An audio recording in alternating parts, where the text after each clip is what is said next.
Hello students, now we are going to do the forms of power sharing. Now we have already seen that if the power resists in only one person's hand, then that will be a monarchical sort of rule, and when the power is shared in multiple citizens, that will be a democratic form of rule. So the power forms of power sharing. Now what are the different types of power sharing that can be done? So what is the first one? First one is the horizontal type. Now horizontal, we know this is the sleeping line. So when powers are shared in this way, in the sleeping line form, that means same position, equal powers. Same position, equal power. Okay, now we'll see how that power is shared. Now where is that done? It's done among the different organs of government. Now which are the organs of government? Organs are basically, what is an organ? If you think it in a biological term, what is an organ? Organ is a body that does some function. So same way, the organs of government will be a body that will do some function. So there are basically three types of organs in a government. What are these three? A legislative. A legislative is formed by the members of parliament, and the members of parliament are elected by the people. So they are the ministers who go to the parliament and they make the laws. So this is the body that is called as the legislative body that is making the laws. Now when the laws are made, those laws should be implemented. It should be executed out. So these laws are executed by the executive bodies, and who are there in the executive body? It is basically the IAS, IPS officers, the UPSC officers, civil servants who are executing the powers. And to see whether the legislative and the executives are working properly, and if there is any dispute, there is a third body which is called as the judiciary body. Now this judiciary body actually that checks the power of the legislative as well as the executive, and it also decides if there is a conflict. It gives the final verdict, and it decides on any issue that happens between the legislative and the executive. So basically we see that the power is all the three bodies are having almost same powers, and the powers lie in the same position. So this is a horizontal type of power distribution, power sharing. And this power sharing is done basically to keep a horizontal power sharing is done to keep a check and balance on the each other organs, how they are functioning, how they are doing the work. Now the second type of power sharing is called as the vertical type of power sharing. So vertical is one is the vertical, something which is in this form of a one. Now here we have basically two forms of two levels, the central level at the head, and below it is the state level. So basically two tiers, but it can have more than two tiers. Two tiers means the levels, tier means the levels. It below the state level we can have the district level, the municipal level, the ward level. These are the different tiers. So two or more than two tiers forms of government is present in the vertical form of government, vertical power sharing. And this vertical power sharing is done at the different levels of government. So earlier one we have done is the organs of government, and now we are doing the levels of government. Okay, now this sort of this level of government power sharing among the different levels of government, India is an example of it, and this gives rise to this form of government gives rise to the federal form of government or federalism. So it promotes federalism, and India is an example, as I said you. So they are having the vertical form of power sharing. It promotes the federal form of government, and it will have two or more than two forms, tiers of government. The third type of power sharing is done among the social groups. Now the example that we have already seen is the community government, which is which was present in Belgium and which is still present in Belgium.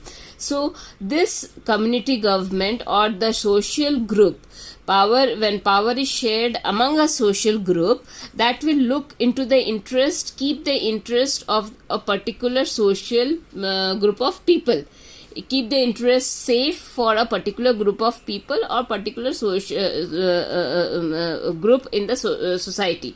Now, which are these groups basically who need power? So they will be basically the minorities, and these groups, social groups, they are going to give powers to the weaker section or the minority group. They are going to give it to the weaker section or the minority group.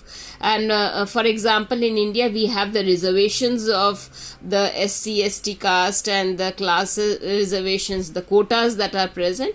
It is basically because of this only, the social groups which are weaker sections. Now, in order to give them power, so we have this reservation concept in India. So the third form of power sharing is done among the social groups. So now the fourth type of power sharing is done among the political parties, pressure groups, and movements. Now we will see one by one what it is. Now, political parties, like India is having a number of political parties. We have the Congress, we have the BJP, we have the different parties like the AAP in capital state New Delhi. The AAP group is there, and then Janata Dal, JDU, so many. So these are the political parties, and people, they elect the leaders by the process of elections, and whoever gets the majority in that election forms the government.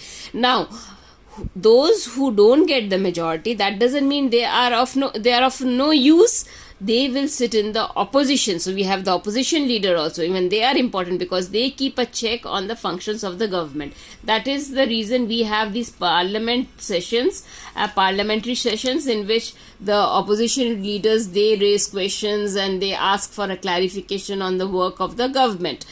Okay, so this is the political parties. The power is shared among the political parties in the party which is having a majority and in forming the government, and also in the opposition party which is sitting in the opposition to check the functioning of the government. Again, you can see the pressure groups. Power is given to the pressure groups, divided in the pressure groups. Now, there's another political parties that you need to know is the coalition government. When the elections are done and one particular party does not get the full they don't get the full majority vote, so in that case two or more smaller parties, they come together and they form a government, like we have in the Maharashtra state, where Congress is backing the Uddhav Thackeray government. Shiv Sena. So there is a coalition government. Two different political parties are sharing their powers. Okay. So this also you need to know the coalition government. Now, among the pressure groups. Now, which are the pressure groups? Now, if everything resides in the hands of the political parties, then what about the working class? So there is powers are also given to the businessmen, to the traders, to the industrialists, farmers, workers, leaders of workers, and etc. So they are also given special powers. That is because they also are going to play a part in the functioning of the government. So they form the pressure groups. So these people, they form the pressure groups who are going to have a check on the government.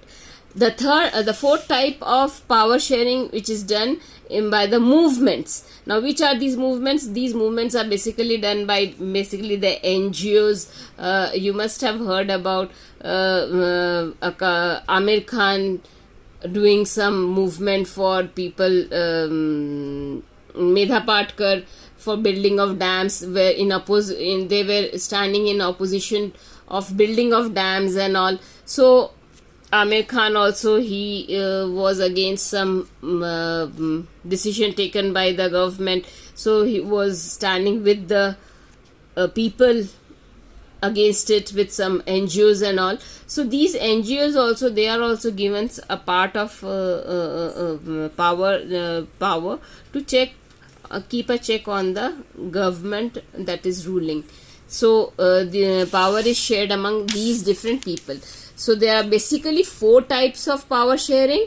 One is the horizontal, one is the vertical, first horizontal, second vertical, third among the social groups, and fourth among the different political parties, pressure groups, and different movements. We will learn more about this last 4th point. We'll learn in the next chapter. So this is basically our next chapter, federalism. So we'll learn more about it, and more things will be clear. Now this finishes off your chapter. Now you need to do a thorough reading of your chapter, because unless you do the reading, you will not be able to understand what is being done. And since we are not having regular face-to-face classes, it is becoming very important for you to mark these important points in your book. Please make underlines, please point out the important points just the way I used to do it in the class, so that when you revise, you are able to see the points and understand, and it will help you to write the answers also. So those who are finding difficult to write the answers, I advise you, please read the chapter before starting with answering the questions.